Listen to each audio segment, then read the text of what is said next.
नमस्कार, आप देख रहे हैं इंडिया टीवी। आपके साथ मैं हूं मीनाक्षी जोशी और वक्त हो गया है राजधर्म का। जैसे हर दिन आपके किचन में बनने वाली मामूली सी दाल का भी जायका बढ़ जाता है जब गरम गरम घी के अंदर हींग का, जीरे का और थोड़ी सी मिर्च का तड़का जाता है, ठीक वैसे ही 2024 के इस समर में राजनीति की चर्चा में हर दिन धर्म का तड़का लग रहा है। हर बार चर्चा हो रही है राम मंदिर की और राम के नाम की। कोई राम मंदिर को और राम के नाम को राजनीति में अपने सबसे मजबूत हथियार के तौर पर देखता है, अपनी जीत को सुनिश्चित करने के एक मार्ग के तौर पर देखता है, तो वहीं राम के नाम पर बवाल भी खूब होता है। राम के नाम पर यह बवाल बाद में, लेकिन पहले अयोध्या की तस्वीरें मैंने आपको दिखाई थी। मैं अभी अयोध्या से सीधा दिल्ली पहुंच रही हूं और इस विजय चौक पे, जिसे हम लोकतंत्र का मंदिर कहते हैं, उस मंदिर के सामने खड़ी हूं। एक तरफ राम मंदिर था जहां पर राम के नाम के जयकारे लग रहे थे और अब राम के नाम पर बवाल हो रहा है। एक तरफ राम मंदिर से जो राम के नाम की लहर चली, कोई गा रहा था रघुपति राघव राजा राम, कोई कह रहा था हर्षित महतारी मुनि मनहारी, क्योंकि भय प्रगट कृपाला दीन दयाला। लेकिन अब जब आप उत्तर भारत से निकलकर जरा पूरब की ओर आगे बढ़ते हैं, यानी अयोध्या से निकलकर जब आप पश्चिम बंगाल की तरफ आगे बढ़ते हैं, तो ममता बनर्जी के बंगाल में राम के नाम पर बवाल दिखाई देता है। कुछ तस्वीरें मैं आपके सामने रखती हूं और बताती हूं किस तरीके से राम के नाम पर इस वक्त हंगामा मचा। राम नवमी को लेकर किस तरीके से कुछ तस्वीरें ऐसी सामने आई जिसने मन को एक बार फिर से कचोटा कि आखिर ये कौन से धर्म का पालन हो रहा है और क्या वाकई में ये किसी भी प्रदेश के मुख्यमंत्री का राजधर्म है कि उनके राज्य में निकलने वाली, उनके शहर के निकलने वाली खबर में जब आप देखें शोभा यात्रा होती है तो किस तरीके का वहाँ पे प्रपंच होता है। वो तस्वीरें आपको दिखाती हूँ। ये देखिए तस्वीरें, शोभा यात्रा के दौरान राम भक्तों पर जबरदस्त पथराव किया गया और हालात को काबू करने के लिए पुलिस को फायरिंग तक करनी पड़ी। वहीं अगर आप अब दक्षिण की तरफ आगे बढ़ते हैं, हैदराबाद और कर्नाटक की तस्वीर देखते हैं, तो रामनवमी की शोभा यात्रा तक निकालने की परमिशन नहीं मिलती है। इंडिया का सिलिकॉन वैली कहे जाने वाला इलाका बेंगलुरु, जहां पर जय श्री राम का नारा लगाने पर पिटाई हो जाती है। जरा सोचिए, इसी देश की दो तस्वीरें हैं।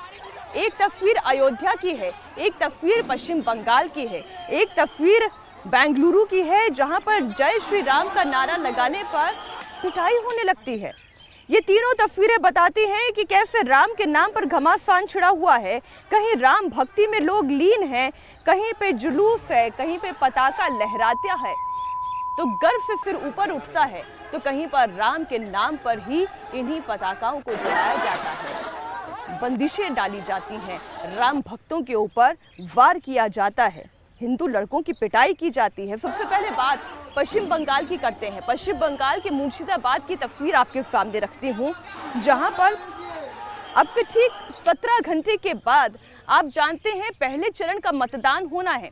3 सीटों पर वोटिंग भी होनी है। पश्चिम बंगाल की भी ये तीन सीटें, इनमें से पश्चिम बंगाल की भी आती हैं। अब आप जरा वहाँ की स्थिति देखिए। प्रभु श्री राम का जब सूर्य तिलक हो रहा था, ठीक उसी वक्त मुर्शिदाबाद में क्या हालात बने हुए थे। वहाँ पर जुलूस नहीं निकाला जा पा रहा था। क्यों? क्योंकि हंगामा मचा हुआ था। ये वही मुर्शिदाबाद में है जहाँ पर अब से कुछ दिनों पहले तक पश्चिम बंगाल के मुख्यमंत्री ममता बनर्जी ये कह रही थी कि अब देखिए रामनवमी आने वाली है, दंगा भड़कने वाला है। वो बार बार इन बातों को दोहरा रही थी। तो जब आपको इस बात की जानकारी थी, इतला थी कि माहौल खराब हो सकता है, तो फिर आपकी तैयारियां क्या थी? क्या पश्चिम बंगाल की मुख्यमंत्री ममता बनर्जी से नहीं पूछा जाना चाहिए कि आपके राज्य में आप खुद मंच पर खड़े होकर, चाहे वो ईद का समागम हो या आम रैली हो, आप खुद कहती हैं कि ओटा दंगा करबो, ऐसे बंगाली भाषा में उन्होंने बोला था, रामनवमी आ रही, ओटा दंगा करबो। तो जब वो बातें वो कह रही थी, तो फिर उन्होंने व्यवस्था क्यों नहीं समझाई और क्यों नहीं संभाली? ममता बनर्जी ने क्या कहा, आइए सबसे पहले आपको वो सुनाते हैं।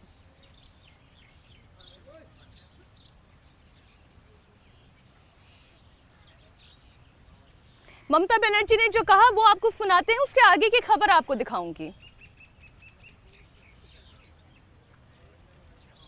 अगर मुर्शिदाबाद मालदा में दंगा हो जाए तो इसको जमींदारी इलेक्शन कमीशन को लेना होगा कि हमको पता है कौन दंगा संभाल सकता है।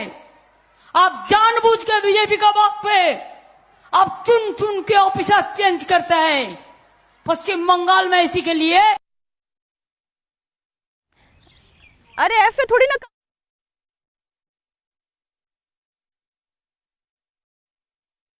दो जगहों पर शोभा यात्रा निकाली गई और जबरदस्त पथराव हुआ। पहली तस्वीर शक्तिपुर की आपके सामने रख रही हूं, जहां पर पथराव ही नहीं हुआ बल्कि बमबाजी भी हुई। बम की चपेट में आने के कारण एक महिला घायल हो गई। मुर्शिदाबाद मेडिकल कॉलेज में उन्हें भर्ती कराया गया। रेजी नगर में भी जब शोभा यात्रा निकाली गई तो यहां पर भी जबरदस्त पत्थर फेंके गए। पुलिस को बल का प्रयोग तक करना पड़ा। बीजेपी का आरोप यह है कि मुर्शिदाबाद में हुई हिंसा के लिए ममता सरकार जिम्मेदार है, वहीं टीएमसी हिंसा के लिए बीजेपी को जिम्मेदार ठहरा रही है। पश्चिम बंगाल की मुख्यमंत्री ममता बनर्जी कई दिनों से, जिसका जिक्र मैंने आपके सामने पहले भी किया, कई दिनों से ये आशंका जता रही थी कि रामनवमी का त्योहार आ रहा है और ये कोई पहली मर्तबा नहीं है जब पश्चिम बंगाल में रामनवमी के दिन इस तरीके की हंगामे की तस्वीरें सामने आई हो, पत्थरबाजी हुई हो या शोभा यात्रा के रंग में भंग पड़ा हो। जरा याद कीजिए 2023 में भी कुछ इसी तरीके की तस्वीरें हमने पश्चिम बंगाल में देखी थी। सवाल ये है कि जब ममता बनर्जी ये कह रही थी, ये सूचना दे रही थी कि अब दंगा होगा, तो फिर उन्होंने हालात को कंट्रोल में क्यों नहीं किया, इसके खिलाफ एक्शन क्यों नहीं लिए? दंगा भड़काने की अगर साजिश हो भी रही थी तो इस साजिश को नाकाम करने में मुख्यमंत्री ममता बनर्जी फेल क्यों हो गई? कल तक जो ममता बनर्जी बंगाल में दंगा होने की आशंका जता रही थी, जो हर मंच से ये कह रही थी कि मुर्शिदाबाद में दंगे होंगे, आखिर वो दंगे क्यों हुए?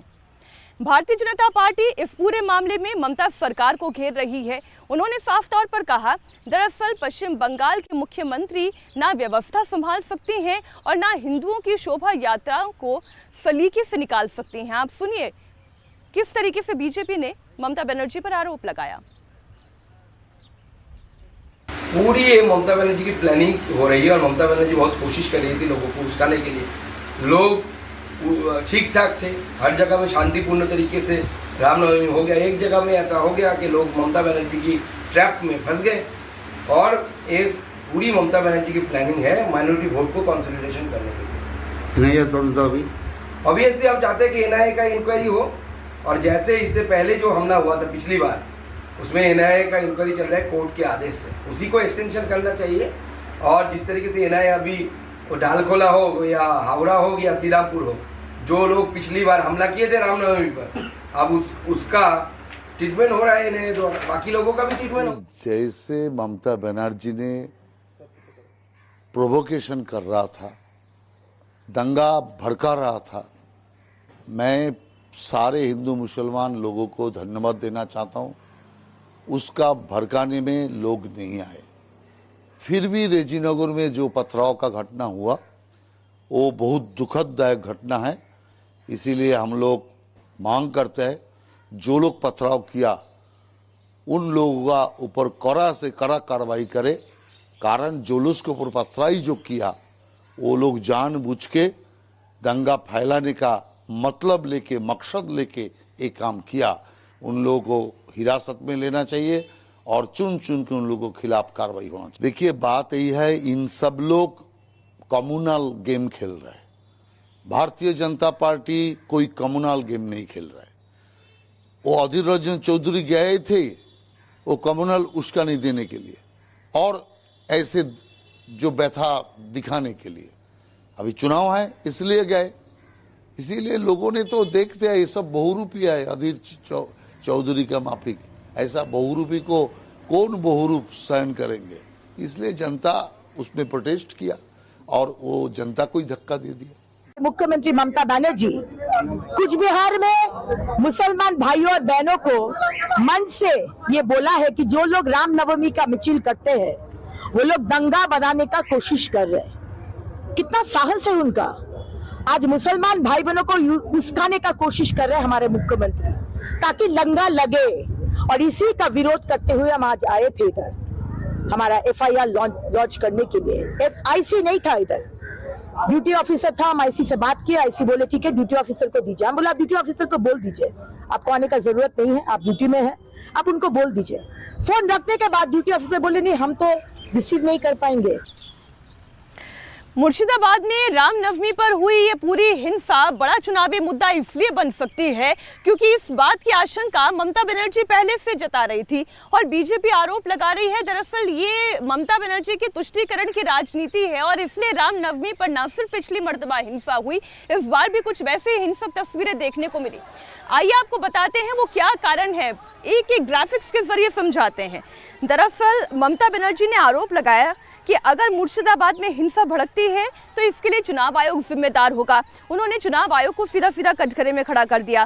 दरअसल पश्चिम बंगाल में चुनाव आयोग ने मुर्शिदाबाद के DIG का ट्रांसफर कर दिया है और इसी के बाद से ममता बनर्जी ने चेतावनी दी थी कि अगर हिंसा हुई तो चुनाव आयोग इसका जिम्मेदार होगा। ममता बनर्जी ने चुनाव आयोग के दफ्तर के बाहर धरना देने की भी धमकी दी थी। ममता बनर्जी कई रैलियों में ये पहले आरोप लगा चुकी हैं कि बीजेपी के लोग रामनवमी पर हिंसा कर सकते हैं। আমি সংখ্যালঘু ভাই বোনদের বলবো, যদি দেখেন স্লোগান দিচ্ছে 17 তারিখ ওটা ওদের দাঙ্গা করার দিন, আমি মনে করি ওটা মানুষের সম্মানের দিন হোক, ঐক্যের দিন হোক। গালাগালি দিলেও মাথা ঠান্ডা করে আল্লাহর নামে প্রে করবেন, ওদের বিদায় চাইবেন।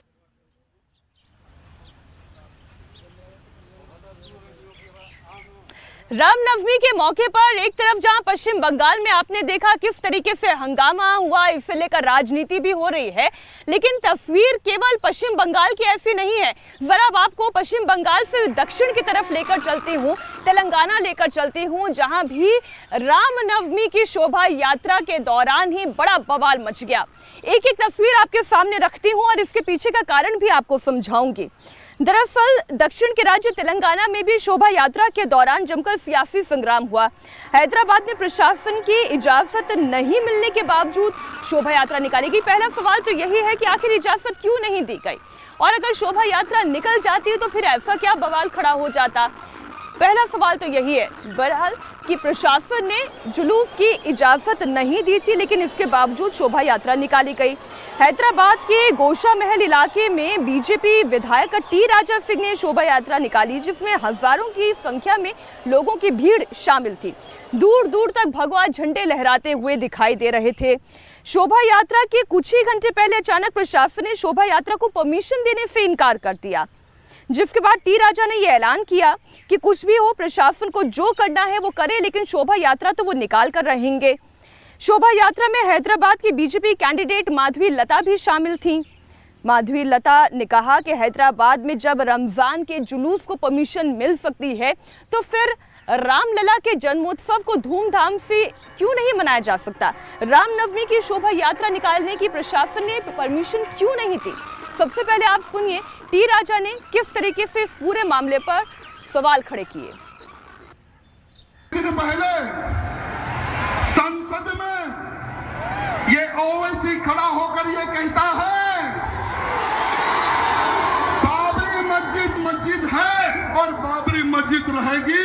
हम बाबरी मस्जिद की शहादत को आने वाली पीढ़ी को हम भूलने नहीं देंगे। कहना चाहूंगा कि बेटा अभी तो तू सिर्फ एक बाबरी से ही घबरा गया, अरे अभी तो काशी बाकी है,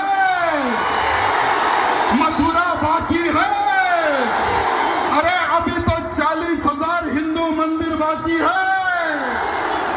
अरे तू ये ना समझ हमारे आने वाली पीढ़ी को तू कह रहा है ना कि हम बाबरी मस्जिद की शहादत भूलने नहीं देंगे। बेटा हम हमारी पीढ़ी को कार सेवा सिखाते ही रहेंगे। दिन दूर नहीं, हमने अयोध्या ले ली है, हम काशी लेके रहेंगे, हम मथुरा भी लेके रहेंगे।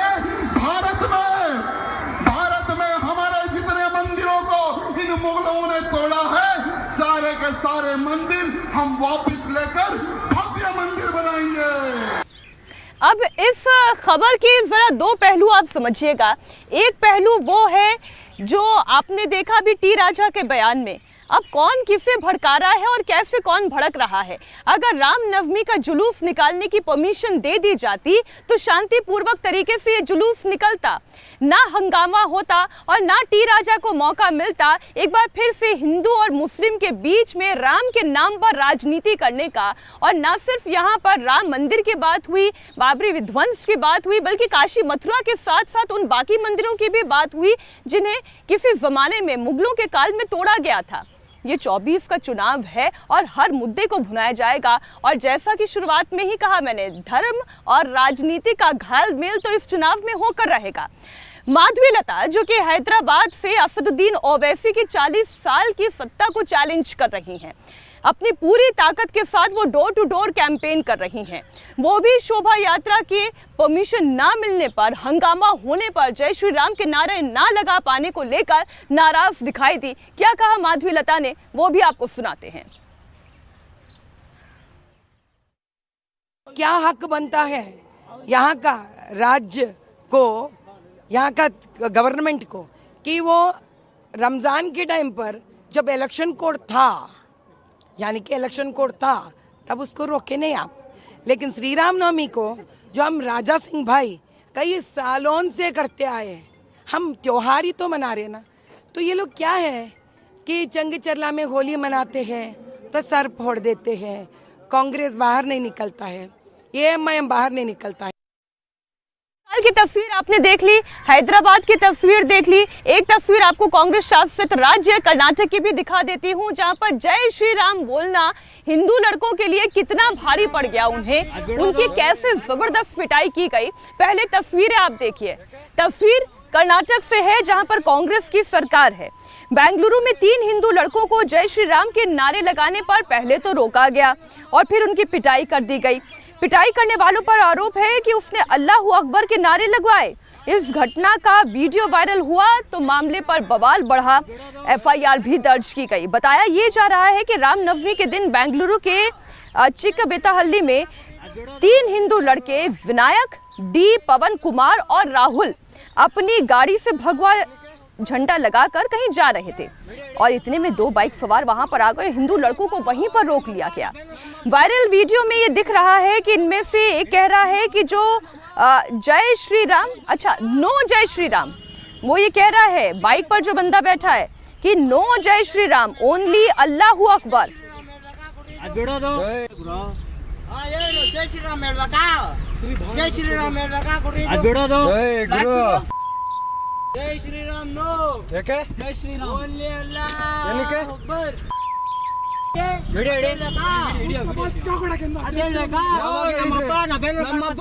ಮಾಡ್ಕೊಂತೀರಿ ನಿಮ್ಮ ಹಬ್ಬಕ್ಕೆ ಬರ್ತೀರಾ ನಾವು ನಿಮ್ಮ ಹಬ್ಬಕ್ಕೆ ಬರ್ತೀರಾ ನಾವು ಹಬ್ಬಕ್ಕೆ ಬರ್ತೀರಾ।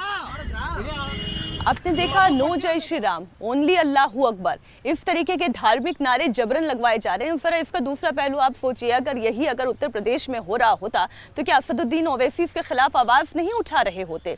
क्या राहुल गांधी इसके खिलाफ आवाज नहीं उठा रहे होते? लेकिन क्या कोई रिएक्शन आपने ओवैसी साहब का सुना? क्या प्रियंका का सुना? क्या राहुल गांधी का सुना? क्या ममता बनर्जी का सुना?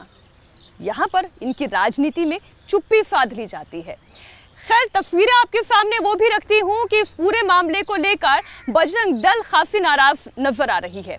उन्होंने कहा कि जिस तरीके से राम के नाम पर अंकुश लगाया जा रहा है, ये लोकतंत्र का भी हनन है, ये धार्मिक स्वतंत्रता का भी हनन है।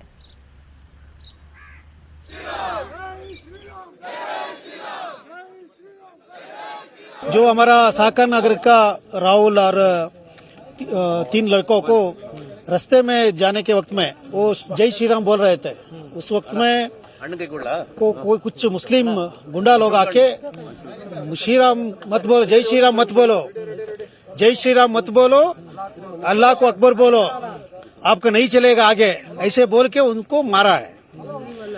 इसलिए हम लोग आज प्रतिभटन कर रहे हैं। रात को भी हम लोग आए थे पुलिस स्टेशन में। कोई कांग्रेस वाला रहेगा, उसको पता चलना है, पुलिसों को उसको ढूंढना है, उनको कानून का हिसाब में उनको बातचीत करना है उससे। अब ये कानून है और कानून तो सबका हिसाब किताब कर ही देती है, ठीक वैसे ही जैसे जनता चुनावों में नेताओं का हिसाब किताब कर देती है। जी हाँ, अब हम बात करने जा रहे हैं वीवीपैट से जुड़ी हुई खबर को लेकर, जहां इस मामले पर अहम सुनवाई चल रही है और चर्चा भी चल रही है। आप जानते हैं लोकसभा चुनाव के पहले चरण के मतदान में अब 17 घंटे से भी कम का वक्त बाकी है। पहले चरण का मतदान कल की तारीख और हर वोटर इस वक्त इंतजार कर रहा है अपने पसंद के नेता के चुनाव चिन्ह पर बटन दबाने का। लेकिन सवाल ये खड़ा हो रहा है, जब 21 राज्यों की 102 सीटों पर पहले चरण का मतदान होगा तो ईवीएम का क्या रोल होगा। जी हां, बड़ा सवाल ईवीएम को लेकर खड़ा हो रहा है। एसोसिएशन ऑफ डेमोक्रेटिक रिफॉर्म्स यानी कि एडीआर ने अपनी याचिका में कहा है कि इलेक्ट्रॉनिक वोटिंग मशीन ईवीएम के वोटों और voter verifiable paper audit trail यानी कि वीवीपैट पर्चियों की 100% क्रॉस चेकिंग हो। इसे लेकर जस्टिस संजीव खन्ना और जस्टिस दीपांकर दत्ता की बेंच सुनवाई कर रही है। याचिकाकर्ताओं की तरफ से एडवोकेट प्रशांत भूषण, गोपाल शंकर नारायणन और साथ ही संजय हेगड़े इस मामले की पैरवी कर रहे हैं, तो वहीं चुनाव आयोग की ओर से एफिडेविट डाला गया है। इस दौरान सुप्रीम कोर्ट में एडीआर की ओर से प्रशांत भूषण ने अपनी दलील रखी। उन्होंने कहा था कि ईवीएम में गड़बड़ी की आशंका है और इसलिए बैलेट पेपर के जरिए चुनाव करवाया जाए। अब आप सोचिए कि बड़ी मुश्किल से बैलेट पेपर से निकलकर जो जनता, जो लोकतंत्र ईवीएम तक पहुंची है। प्रशांत भूषण ये कह रहे हैं कि ईवीएम में लोचा है और इसीलिए अब चुनाव बैलेट पेपर के जरिए होने चाहिए। प्रशांत भूषण ने कहा, उन्होंने जर्मनी का हवाला दिया कि जर्मनी में भी ऐसा ही होता है, जहां वीवीपैट पर्चियों का मिलान किया जाता है। जिस पर सुप्रीम कोर्ट ने भूषण से पूछा कि जर्मनी में कितने वोटर्स हैं। इसका जवाब मिला 5 से 6 करोड़ वोटर्स हैं। कोर्ट ने कहा कि भारत में 97 करोड़ रजिस्टर्ड वोटर्स हैं, कैसे मिलान किया जाएगा। जस्टिस दीपांकर दत्ता ने कहा कि मेरे होम स्टेट पश्चिम बंगाल की आबादी जर्मनी से ज्यादा है, इस तरह सिस्टम को गिराने की कोशिश मत कीजिए।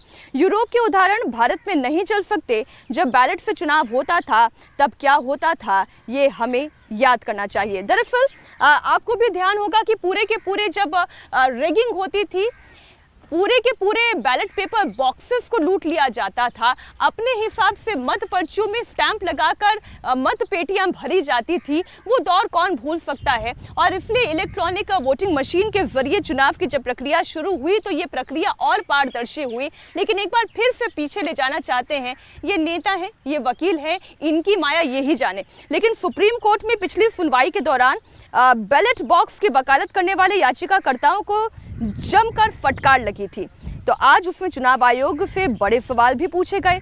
सुप्रीम कोर्ट ने कहा कि चुनाव की पवित्रता बनी रहनी चाहिए, इस पर कोई सवाल नहीं उठना चाहिए।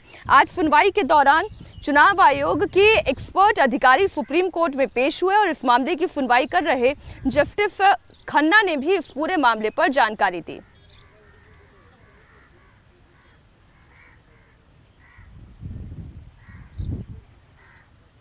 आज की सुनवाई के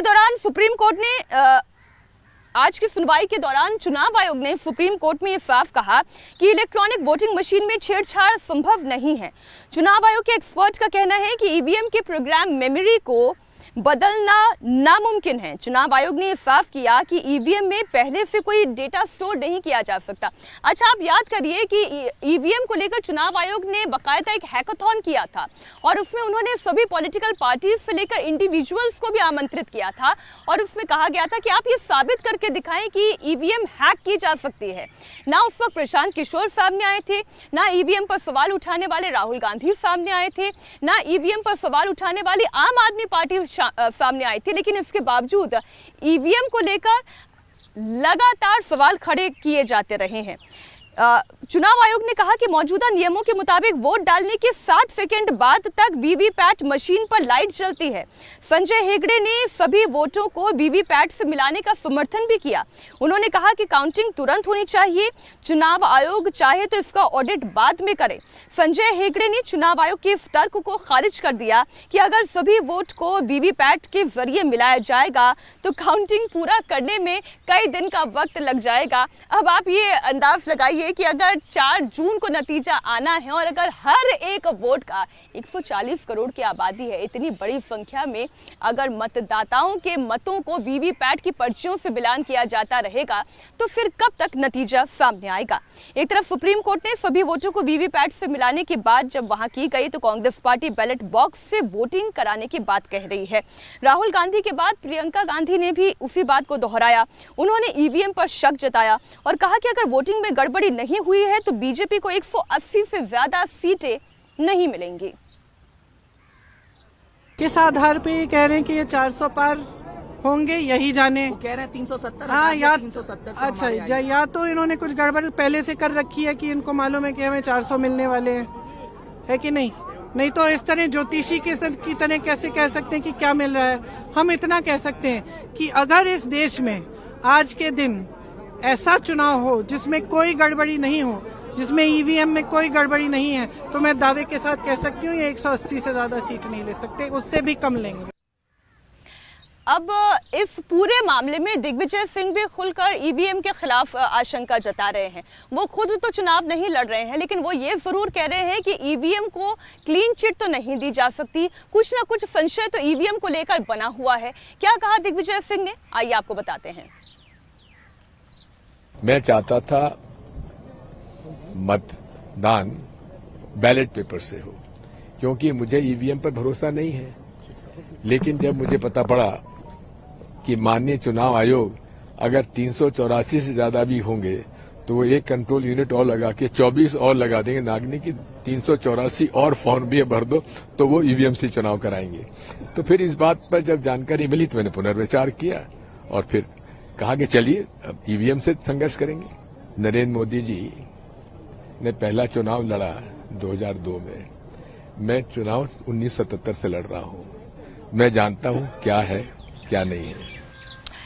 ईवीएम को लेकर कांग्रेस के नेता चाहे राहुल गांधी हो, प्रियंका गांधी हो या फिर दिग्विजय सिंह हो, वो सवाल उठा रहे हैं, लेकिन इनको जवाब देने का काम किया ज्योतिरादित्य सिंधिया ने। उन्होंने क्या कहा वो भी आप सुनिए। पूरा विश्व भारत के ईवीएम मॉडल को देख रहा है। भूटान जैसा देश, नेपाल, बाकी हमारे पड़ोसी कह रहे हैं कि ये कैसे आप लोग क्रियान्वयन करते हो, हमारे मतलब क्षमता के आधार पे भी अकाल्पनिक है और हमारे देश के अंदर ही लोग प्रश्न कर रहे हैं। यही तो कठिनाई है। पूरा विश्व भारत की वाहवाही कर रहा है और ये ठगबंधन भारत को गाड़ने की कोशिश कर रहा है। और आइए अब आपको सीधा लिए चलती हूँ मेरठ, जहां पर उत्तर प्रदेश के मुख्यमंत्री योगी आदित्यनाथ ठाकुरों के सम्मान में हो रही रैली को संबोधित कर रहे हैं। अरुण गोविल को हम लेकर के आए हैं, वो मेरठ के सांसद होंगे तो फ्री में यहाँ का विज्ञापन करके आपको एक नई पहचान दिला देंगे। नहीं तो करोड़ों रुपया विज्ञापन में खर्च होता है। बहनों और भाइयों, मुझे बहुत अच्छा लगा विजयपाल तोमर जी भी और राजेंद्र अग्रवाल जी भी इस सभा में हैं।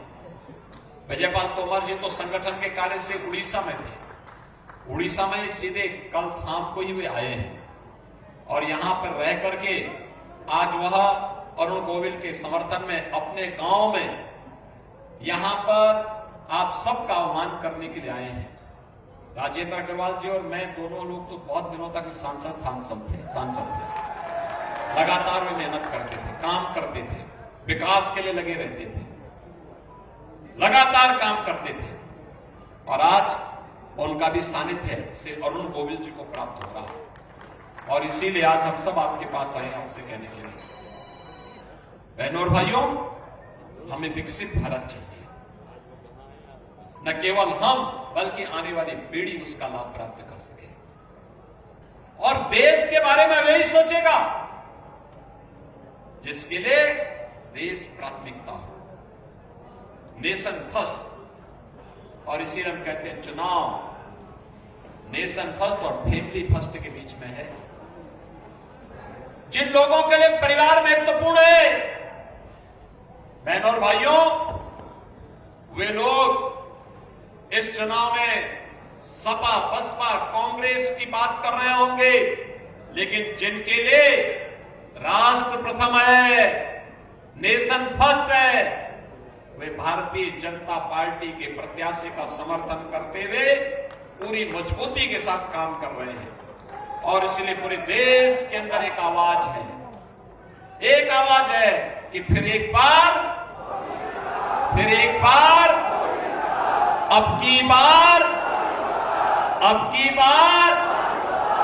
और बहनों और भाइयों, जिसने कल भगवान सूर्य तिलक देखा होगा, वे सबके मुंह से एक शब्द जरूर निकलना होगा कि जो राम को लाए हैं, सब सहमत है ना? सब सहमत है ना? सभी लोग सहमत हैं। और यहां पे तो भगवान राम के रोल को जीवंत करने वाले स्वयं श्री अरुण गोविल आपके प्रत्याशी बनकर के आए हैं।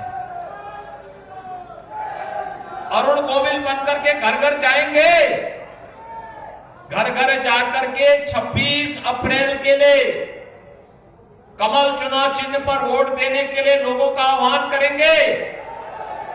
सभी लोग करेंगे। मैं आपसे यही अपील करने के लिए आया हूं, चुनाव के दौरान प्रत्याशी से अपेक्षा करना कि घर घर आएंगे, गांव गांव आएंगे, कठिन होता है। एक संसदीय क्षेत्र में 2000 से अधिक गांव पड़ते हैं, वार्ड अलग है। बहनों और भाइयों, अत्यंत कठिन होता है एक एक गांव में जाना, एक एक वार्ड में जाना। पार्टी के भी कार्यक्रम होते हैं, संगठन की योजना रचना होती है, उसी में इंटरव्यू होते हैं, उन्हीं में तमाम अन्य कार्यक्रम होते हैं, प्रबंधन होता है। और इसीलिए मेरी आप सबसे अपील होगी, मोदी जी का प्रतिनिधि बनकर, स्वयं अरुण गोविल बनकर के घर घर जाकर के भारतीय जनता पार्टी के समर्थन में आपको कमल चुनाव चिन्ह पर वोट देने के लिए लोगों को प्रेरित करना होगा। तैयार हैं? सभी लोग तैयार हैं? सभी लोग तैयार हैं? अरुण गोविल को भारी बहुमत से विजयी बना के भेजेंगे, भारी बहुमत से। तो फिर मेरे साथ बोलेंगे, भारत माता की, भारत माता की, भारत माता की।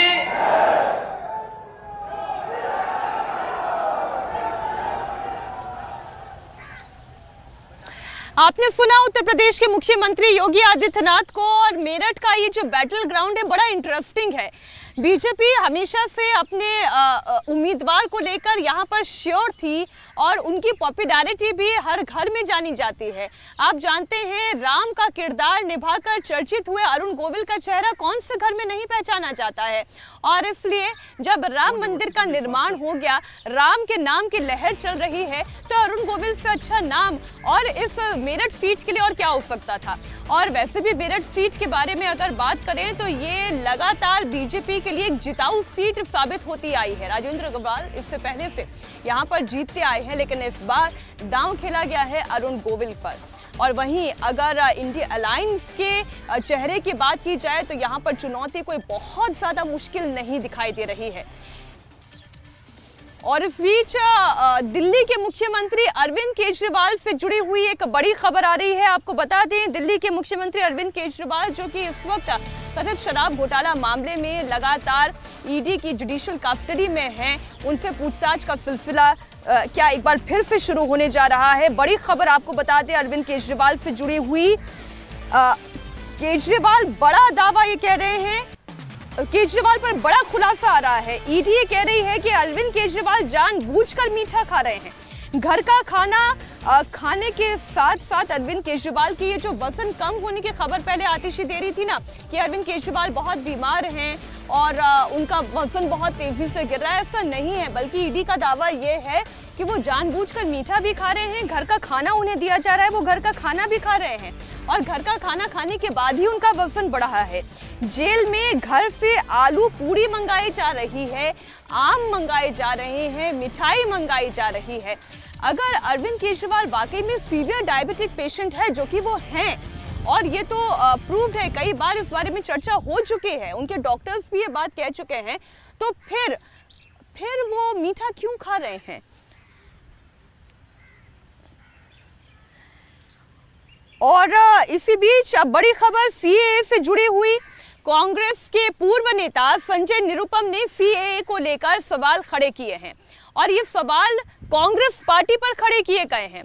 उन्होंने ये बोला कि सीएए को लेकर ऐसा लगता है कि इस वक्त कांग्रेस पार्टी कंफ्यूज दिखाई दे रही है, उन्हें नहीं पता कि सीएए को लेकर क्या करना है। ना सिर्फ कांग्रेस पार्टी बल्कि उन्होंने तो वामपंथी दलों को भी इस मामले में लपेटे में ले लिया है।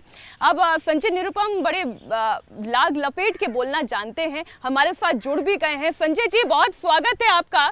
पहले तो आपसे यही समझना चाहेंगे कि ये सीएए को लेकर कांग्रेस पार्टी को आप कंफ्यूज क्यों बता रहे हैं? देखिए, ये इसका ताजा संदर्भ ये है कि कल परसों में अखबारों में पढ़ रहा था कि केरल में जहां इंडिया गठबंधन के दो एलाइज लेफ्ट और कांग्रेस पार्टी एक दूसरे के खिलाफ लड़ रहे हैं, वहां लेफ्ट ने कांग्रेस पे आरोप लगाया है कि सीएए को लेकर के कांग्रेस जिस प्रकार से चुप्पी साध रखी है, ऐसा लगता है कि वो सीएए के समर्थन में हैं और कहीं ना कहीं संघ का एजेंडा चला रहे हैं। अब लेफ्ट सीएए के खिलाफ एक जोरदार मुहिम चला रहा है कि सीएए गलत है। तो मैंने जब इन दोनों के बारे में जो झगड़े चल रहे हैं उसको पढ़ने के बाद मैंने एक समझा कि भाई एक्चुअली दोनों पार्टियां कंफ्यूज्ड हैं, लेफ्ट भी कंफ्यूज्ड है और कांग्रेस भी कंफ्यूज्ड है। दोनों इसलिए कंफ्यूज्ड है क्योंकि उनको लगता है कि जो सीएए है वो भारत के मुसलमानों की नागरिकता छीनने के लिए बनाया हुआ कोई संशोधन कानून है, जबकि ये सच नहीं है। सीएए का भारत के मुसलमानों की नागरिकता से कोई लेना देना नहीं है। यह मुख्य तौर पर भारत भूमि का कभी हिस्सा रहे बांग्लादेश, अफगानिस्तान और पाकिस्तान, इन तीन देशों में जो गैर मुस्लिम या वहां पर अल्पसंख्यक रहते हैं, जिसमें हिंदू हो गए, जैन हो गए, बुद्धिस्ट हो गए या क्रिश्चियन हो गए या फिर सिख समाज के लोग हो गए, पारसी समाज के लोग हैं, उनके संदर्भ में है कि अगर आप हिंदुस्तान में रहना चाहते हैं, हिंदुस्तान आ गए हैं एक सर्टेन टाइम से पहले, तो आपको भारत की नागरिकता आसानी से मिल सकती है।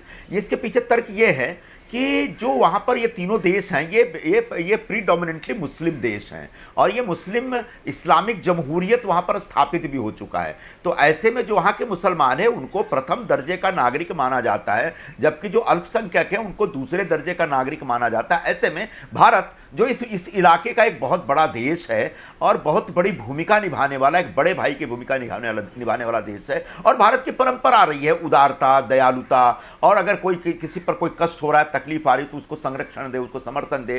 तो उस भूमिका को आगे बढ़ाते हुए भारत ने एक नया कानून बनाया जिसके तहत ऐसे अल्पसंख्यकों को मौका दिया। लेकिन लेफ्ट और कांग्रेस वाले मुस्लिम वोटों को लेकर चर्चा की है, लेकिन मेरा प्रश्न ये है कि ये कांग्रेस पार्टी को क्या डर लग रहा है कि मुसलमान उनसे छूट जाएंगे, मुसलमानों का जो वोट है वो उन्हें नहीं मिल पाएगा? क्या कांग्रेस पार्टी को इस बात का डर है? मैं यही कहने जा रहा था, अभी तो आपने रोका। मुद्दा सिर्फ इतना है कि कांग्रेस पार्टी हो या लेफ्ट पार्टी, ये दोनों बेसिकली एक मुस्लिम वोटों को लेकर के जो उसकी संवेदनशीलता है उसको लेकर के परेशान है। इन दोनों पार्टियों में किसी नेता में इतना दमखम नहीं है कि ये हिंदुस्तान के मुसलमानों के बीच जाके साफ साफ कहें कि सरकार ने जो नया संशोधन कानून बनाया है नागरिकता कानून के तहत, उस कानून का भारत के मुसलमानों की नागरिकता से कोई लेना देना नहीं है, आपकी नागरिकता को कोई खतरा नहीं पहुंच रहा है। इनमें से किसी में दम नहीं है। इसलिए एक मुसलमानों के वोटों को खींचने के लिए यानी लेफ्ट पार्टी जोरदार विरोध कर रहा है और दूसरा इस बात पे कांग्रेस पार्टी और उसके नेता इस बात से डरे हैं कि कहीं हमने विरोध कर दिया या समर्थन कर दिया तो मुसलमान डिस्टर्ब हो जाएंगे। जबकि सच ये है कि भारत के मुसलमानों को समझाने की आवश्यकता है और भारत के मुसलमान काफी समझदार हैं। अगर उनको वो नहीं समझा पाएंगे तो हम लोग समझा रहे हैं और हम समझा देंगे कि इससे, इस नए संशोधन कानून से आपके हकों में और हितों में कोई फर्क नहीं पड़ने वाला। आप जैसे भारत के सम्मानित नागरिक थे वैसे ही रहेंगे। लेकिन संजय जी, लेकिन संजय जी, आप तो खुद ही कांग्रेस पार्टी को कह रहे हैं कि उन्होंने तो पढ़ा ही नहीं है कानून, शायद इसलिए कंफ्यूज है। अगर पढ़ लेते तो शायद ये कंफ्यूजन नहीं रहता। लेकिन संजय जी, ये जो वायनाड की लड़ाई है, क्या लगता है कि राहुल गांधी को इस वायनाड की लड़ाई में भी खतरा है? अब मुझे न मालूम वहां पर खतरा कितना बड़ा है, लेकिन निश्चित तौर पर वहां के लेफ्ट पार्टियों ने, खासकर एनी राजा ने एक सवाल तो खड़ा कर दिया है कि अगर कांग्रेस पार्टी भारतीय जनता पार्टी का विकल्प के तौर पर, राष्ट्रीय विकल्प के तौर पर अपने आप को देखती है या स्थापित करने के लिए लालायित है, तो आप जब बीजेपी से लड़ रहे हैं तो आप ऐसे स्टेट में क्यों आज गए हैं जहां बीजेपी से आपकी लड़ाई नहीं है? जो बार बार अमेठी और रायबरेली वाली बात निकल के आती है, अपने आप में सामान्य सी बात नहीं है। अगर आपको बीजेपी के खिलाफ पूरे देश में लड़ना है तो आप ऐसी सीट पे जाते हैं जहां 75% मुस्लिम वोट है और जहां आपको लगता है कि बीजेपी नाक रगड़ के मर जाएगी तो भी हम हार नहीं सकते। इसका मतलब कहीं ना कहीं आप अंदर से कमजोर हैं और आपके अंदर भारतीय जनता पार्टी से लड़ने का जो मादा होना चाहिए, जो हिम्मत होनी चाहिए, वो हिम्मत नहीं है। हाँ, आप दूसरे अपनी पार्टी में सबको बोलते हैं कि मोदी के खिलाफ कौन बोलता है वो हमारा है, बीजेपी के खिलाफ कौन लड़ता है वो हमारा है, लेकिन आपके ऊपर जब लड़ने की बारी आती है तो आप ऐसा एक सेफ हेवन ढूंढते हैं, एक ऐसा सुरक्षित सीट ढूंढते हैं जिसमें आपको कोई खतरा ना हो। तो भाई आपके पास ये लग्जरी है, लेकिन बाकी सबके पास तो लग्जरी नहीं है। लेकिन जब ये इस तरह से लग्जरी वाली बात आप जब उसका इस्तेमाल करेंगे तो निश्चित तौर पर देश में सवाल उठेंगे और ये सवाल लेफ्ट के जो नेता लोग हैं वो उठा रहे हैं और बड़ा वाजिब सवाल उठा रहे हैं, क्योंकि एक तरफ इंडिया गठबंधन में आप ये तो बड़ी मतलब हैरान करने वाली स्थिति है संजय जी कि दिल्ली में दोनों लोग हाथ मिलाते हैं और वायनाड में जाकर लड़ाई लड़ने लगते हैं। पहले तो ये कैसी दोस्ती और कैसी दुश्मनी है, ना ठीक से दोस्ती कर पा रहे हैं ना ठीक से दुश्मनी कर पा रहे हैं। लेकिन सवाल एक और, अगर आपने तस्वीरों पर गौर किया हो संजय जी, राहुल गांधी की जितनी भी रैली हो रही हैं, पब्लिक मीटिंग्स हो रही हैं, रोड शो वो कर रहे हैं वायनाड में, उसमें IUML के झंडे ज्यादा दिखाई दे रहे हैं और कांग्रेस के कम दिखाई दे रहे हैं। इसके पीछे का क्या राज है, क्या आप कुछ समझ पाए हैं? उसका कारण ये है कि जो वायनाड की ज्यादातर असेंबली सीटें हैं ना, वहां के MLAs मुस्लिम लीग के लोग हैं और वहां मुस्लिम लीग एक जबरदस्त संगठन है, बहुत ही ग्रास रूटेड पार्टी है। बल्कि मुस्लिम लीग अब वहीं की एक पार्टी है और कहीं ज्यादा मुस्लिम लीग का हिंदुस्तान में और कोई जगह नहीं है। तो ऐसे में मुस्लिम लीग वहां से अपना प्रतिनिधि चुनकर भेजा करता था पार्लियामेंट में, लेकिन अचानक कांग्रेस को लगा कि भाई उनको एक सेफ सीट चाहिए, तो मुस्लिम लीग से बात करके या उसको दबा के या उसको प्यार से, मुझे नहीं मालूम किस तरीके से हैंडल किया गया, वो सीट ले ली गई। तो इसका जो दुख है, इसका जो दर्द है मुस्लिम लीग के अंदर है, उन नेताओं के अंदर है जो वहां से MP बनने के लिए लालायत थे। लेकिन जो नीचे के कार्यकर्ता हैं वो बेचारे काम पे लगे हुए हैं। हाँ, वहां कांग्रेस पार्टी का इतना बड़ा स्ट्रांग होल्ड नहीं है कि उनका झंडा संभालने वाला भी कोई हो, इसलिए वो पूरी लड़ाई कांग्रेस पार्टी मुस्लिम लीग के भरोसे लड़ रही है। संजय जी वो बात हो गई, जिस घर में ताकत नहीं है उस घर में जाके लड़ाई लड़ रहे हैं, और जहां पे जिनका जो सबसे ताकतवर है, सबसे मजबूत है, जिनके साथ मिलकर लड़ना चाहिए, उनके खिलाफ मोर्चा संभाले हुए हैं और मुस्लिम लीग को अपना साथी बना रहे हैं। बड़ी हैरानी की बात है। संजय जी बहुत शुक्रिया हमें समय देने के लिए, इस चर्चा में शामिल होने के लिए।